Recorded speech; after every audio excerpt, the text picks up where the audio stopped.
Good morning. This is Brett Douglas with Ironclad Preservation.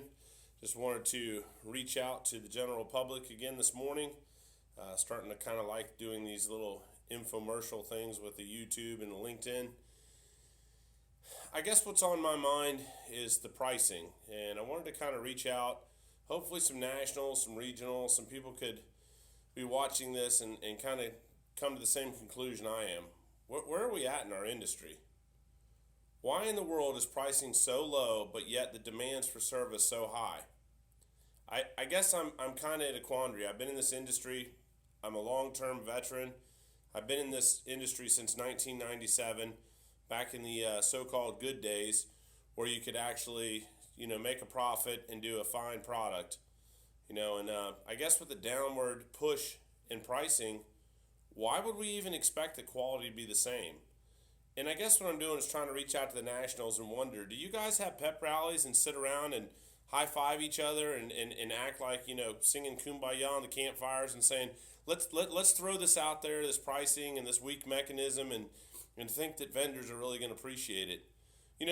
Let me reintroduce myself. I'm Brett Douglas with Ironclad Preservation. Most of y'all know me. You either like me, you hate me, you love me, because I tell the truth. I'm an honest person. I have a huge organization because I've worked my butt off from the ground up. I have almost 30 trucks in Florida, and I have one relationship with a national. One, the largest entity in Florida that's W-2 employees, and I only have one relationship. But I'm okay with that, because you know why? Most of your pricing really sucks, and I wouldn't work for it anyway. But what I'm asking is for my brothers and sisters, where would you even expect that we could go out and do a winterization for $45 and think that you're going to get the quality? And do you really think that HUD specs are going to apply at $45? I think we're at a breaking point. And unless you guys want to get out there and do the work yourself, labor is not going to take this anymore. I'm kind of the guy that sits on the fence. I listen to labor. I listen to the constituents out there that reach out to us every day and say, where are we going? What are we doing? We can't feed our families. We're trying to have honor. We're trying to have integrity. We're ethical. We're going out there every day trying to be good, representatives to our clients. We're trying to be the strong link in the equation. When the neighbors are complaining about us cutting grass that's 4 feet tall and blowing around their yards, we're supposed to go over and rake it up, not mow over trash. And for what? The pricing is ridiculous. We could probably do a better thing if we went out and worked at McDonald's. Now, I guess if we sound like we're complaining, the problem is, let me ask you a question. All the stuff that we hear is that we're already at the property, so all this 10-page PCR, the 10 questions Wells Fargo wants us to answer, why? Let me ask you something, executives. I know that you guys don't dine at McDonald's like the blue-collar people we are, but let me ask you, when you take your family in there and little Joey wants a Big Mac, does he go up to the counter and say, I'd like that Big Mac for $1.99 and, oh, go ahead and throw in the large fries and a Coke because I'm already here. I'm at your counter. Feed me because I'm already here. Let me have that free fry and free Coke. Let's pause for a minute and think about the answer. They're going to go, heck no, you're going to pay for that? It's $1.99, $2.50 for that. But in our industry, we fool ourselves into thinking, oh, because that truck is already there, that rig is there, they should be grateful that we're giving them the job to go out and do the work. But the reality is, I have children I have to feed. I have employees I have to take care of. I have to pay this background check to Aspen Grove that's $60 per employee. I have incredible demands on us for the insurance. We have to have our workers' comp, E&O insurance, general liability. The list goes on and on and on. Now, for a small operator, maybe he's cutting corners somewhere. But for the people like me that are in the million-plus category, we have to do everything proper. I have so many entities crawling up all my orifices every day, I don't know where I'm at sometimes. But I'm trying to be that honorable contractor. And my question is to you directly. Why do you keep cutting prices? If there's some nationals that are paying HUD minus discount, how do you justify saying that, oh, we had to negotiate to get to work? Well, eventually that theory is going to fail, and you are going to be doing the work yourselves.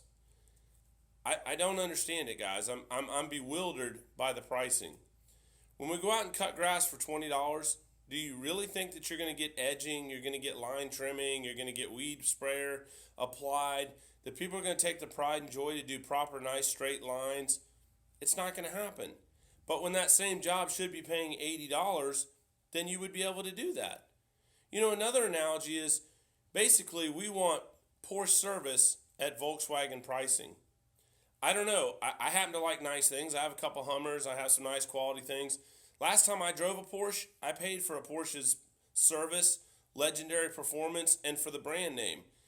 I don't seem to remember when I went down to Orlando Porsche and I bought a new Porsche that they said, hey, you know what? Just because you're here, we're going to go ahead and give it to you at a Volkswagen Golf price. How do you like that, Mr. Douglas? No, it doesn't work that way. When you want legendary performance, you have to pay for that quality. We just came back from the NAMPS National Conference up there in New Orleans. Everybody who was there had a good time. And we sat in the rooms, and it's almost condescending to hear these servicer panels, hear these people, about how they expect more, they want more, it's faster turn times, we have to do a better product, and we got to have better reporting. Let me ask you, since we're all sitting here and you're probably wondering why I'm being so candid with you, I don't have to worry about not getting work or ruining my reputation. You guys don't give me work anyway. And I'm fine with that. Because if you look around me, I have a large, beautiful facility. I have nice vehicles. We're uniformed. We take pride in our professionalism.